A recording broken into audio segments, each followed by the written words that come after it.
انبیاء علیہم میں سے حضرت آدم علیہ السلام کے ایک سلبی بیٹے جن کا نام حضرت شیس علیہ السلام ہے، اللہ نے ان کو بڑا مرتبہ اور مقام عطا فرمایا۔ آدم علیہ السلام کے بعض روایات میں ایک کم 80 بیٹے اور بیٹیاں تھے، اور بعض روایات میں اس سے بھی زیادہ اللہ رب العالمین نے ان کو اولاد عطا فرمائی،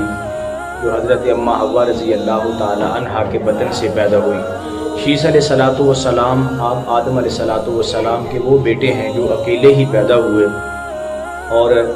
جب وہ جوان ہوئے تو اللہ رب العالمین نے ان کے نکاح کا انتظام اس طرح فرمایا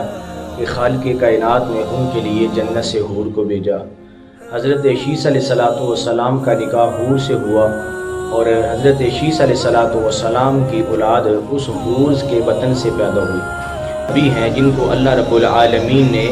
جنت کی حور کے ساتھ بیایا،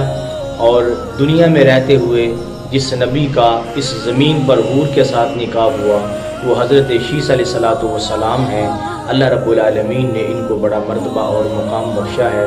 اور انہی کی نسل سے حضرت ابراہیم علیہ السلام اور پھر آگے حضرت